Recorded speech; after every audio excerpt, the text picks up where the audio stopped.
Yes breaking news చూస్తున్నారు. హైదరాబాద్ పరిధిలోని జీడిమెట్లలో ఘోరం చోటు చేసుకుంది. ప్రేమ పేరుతో కర్కశమైన అంటే కూతురుగా మారిపోయింది ఓ కుమార్తె.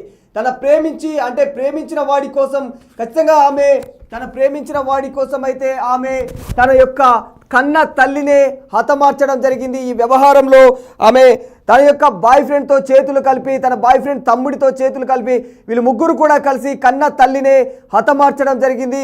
అయితే ఈ వ్యవహారం జీడిమెట్లలో జరిగింది. హైదరాబాద్ సమీపంలోని జీడిమెట్లలో ఘోరం పెను ప్రమాదం చోటు చేసుకుంది. ఈ పెను ప్రమాదంలో తన కన్న తల్లినే ప్రేమ పేరుతో ప్రేమను అంగీకరించలేదని చెప్పేసి కన్న తల్లిని కడతెచ్చింది ఓ కసాయి కూతురు. అయితే ఈ వ్యవహారంలో మాత్రం ఖచ్చితంగా తన బాయ్ ఫ్రెండ్ యొక్క తమ్ముడు ఇద్దరు కూడా అంటే టోటల్గా ఈ ముగ్గురు కలిసి తల్లిని అంటే ఆమె పూజ చేస్తున్న సమయంలో వెనక నుంచి వచ్చి ఆమె బాయ్ ఫ్రెండ్ అటాక్ చేశాడు. తర్వాత ఆమె కన్న తల్లి అని కూడా చూడకుండా ఆమె పైన ముసుగు వేసి సుత్తె తీసుకొని మరి ఆమె తలపైన కొట్టడం జరిగింది.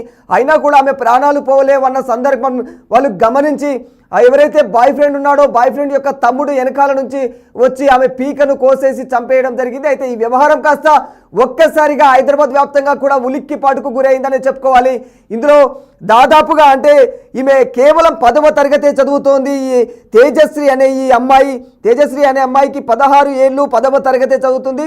నల్గొండకి చెందిన ఏదైతే పగిళ్ళ శివ అనే 19 ఏళ్ల యువకుడితో 8 నెలల క్రితమే ఈమె ఇన్స్టాగ్రామ్ పరిచయం ఏర్పడిందట. అయితే రాను రాను ఆ పరిచయం కాస్త ప్రేమకు దారి తీసింది. అయితే ఈ విషయం తల్లి అంజలి ఆమె అనేక సార్లు ఆమెకు తెలియడంతో చాలాసార్లు చదువుకోవాల్సిన సమయంలో ఇలాంటి ప్రేమలు ఏంటి, పిచ్చి పిచ్చి వేషాలు వేయకండి అన్నట్లుగా ఆమె మందలించినట్లు తెలుస్తుంది. దీంతోనే తమ ప్రేమకు అడ్డుగా ఉన్న తల్లి అంజలిని ఎలాగైనా హతమార్చాలన్నట్టు చెప్పేసి తేజశ్రీ ఇంకా ఆమె బాయ్ ఫ్రెండ్ శివ ఇద్దరు కలిసి పకడ్బందీ ప్లాన్ వేసినట్టు తెలుస్తుంది.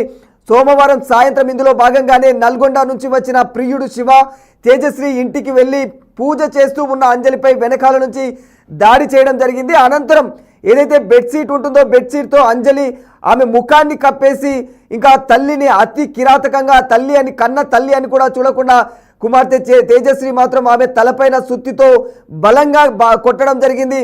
ఆ క్రమంలోనే అయినా కూడా ఆమె అంజలి ప్రాణం కోల్పోకపోవడంతో ఆమె పీకను శివ తమ్ముడు యశ్వంత్ అనే కిరాతకుడు వెనక నుంచి వచ్చి అత్యంత కర్కశంగా ఆమె గొంతును కోసి చంపేయడం జరిగింది. ఇక స్థానికులు ఫిర్యాదుతో అయితే జీడిమెట్ల పోలీసులు ఈ కేసును ప్రస్తుతం నమోదు చేశారు. ప్రస్తుతం ఈ ముగ్గురు నిందితులను అదుపులోకి కూడా తీసుకున్నారు. అయితే ఎవరైతే చనిపోయిన ఆమె మాత్రం ఖచ్చితంగా ఇక్కడ బిగ్గెస్ట్ ట్విస్ట్ ఏమిటంటే చనిపోయిన ఈ అంజలి అనే ఈమె చాకలి ఐలమ్మ యొక్క వారసురాలు అన్నట్టు తెలుస్తుంది. స్వయంగా ఆమె తన మనుమరాలే అని తెలుస్తుంది. ఏదైతే తెలంగాణ ఉద్యమాలు కొనసాగాయో తెలంగాణ ఉద్యమాల్లో కూడా ఈమె కీలకంగా పార్టిసిపేట్ చేసినట్టు తెలుస్తుంది. ఈమె ఒక ఫోక్ సింగర్, తెలంగాణ ఉద్యమాన్ని ప్రేరేపించేలాగా ఆమె అలా అనేక రకాలైనటువంటి ఫోక్ సాంగ్స్ కూడా పాడినట్టు తెలుస్తుంది. ఈ యొక్క వ్యవహారం ఒక్కసారిగా తెలంగాణ వ్యాప్తంగా ఉన్న ఫోక్ సింగర్లలో కూడా ఓ పెను విషాదాన్ని నింపిందని చెప్పుకోవాలి. అయితే ఇంకా దాదాపు ఆమె చాకలి ఎవరైతే మన తెలంగాణ ఉద్యమం కోసం అంటే తెలంగాణ పోరాటం కోసం తెలంగాణ యొక్క బాగు కోసం ఆమె ఎవరైతే నడుం బిగించి ఉద్యమం చేసిందో చాకలి ఐలమ్మ ఆమె యొక్క స్వయాన వారసురాలు కావడంతో ప్రస్తుతం ఈ వార్త కాస్త సెన్సేషన్గా మారిపోయింది. రాష్ట్ర వ్యాప్తంగా కూడా ప్రస్తుతం ఈ వ్యవహారంలో పోలీసులు ఇన్వాల్వ్ అయ్యారు. పోలీసులు మాత్రం ఇంకా ఆరా తీస్తూ ఉన్నారు.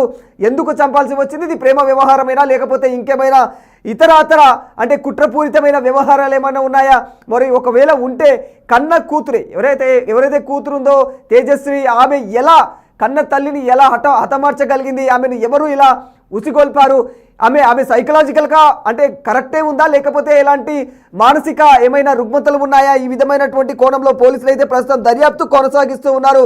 ఈ బ్లర్ చేసాం కదా ఓల్గా స్క్రీన్ పైన కనిపిస్తుంది.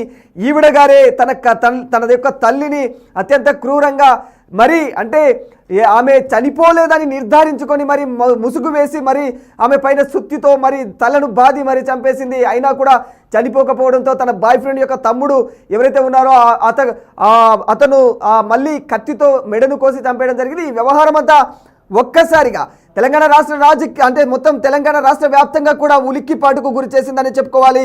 ఈ యొక్క వ్యవహారం దాదాపు ఒక 10 సంవత్సరాలు చదువుతూ ఉన్న అమ్మాయి, అది కూడా 16 సంవత్సరాలు ఆమెకు పూర్తిగా నిండనే లేవు, 19 ఏళ్ల యువకుడితో ఒక ఇన్స్టాగ్రామ్ సోషల్ మీడియా వేదికగా ఏర్పడిన 8 నెలల ప్రేమ ఎలా ఇలా ఇంతటి ఘాతుకానికి పాల్పడింది, ఎలా ఇలా మట్టు పెట్టగలిగారు? కన్న తల్లి అని కూడా చూడకుండా ఎలా ఇలాంటి కర్కశమైన నిర్ణయాలు తీసుకోగలుగుతున్నారు అన్న కోణంలో ప్రస్తుతం పోలీసులు దర్యాప్తు చేస్తున్నారు.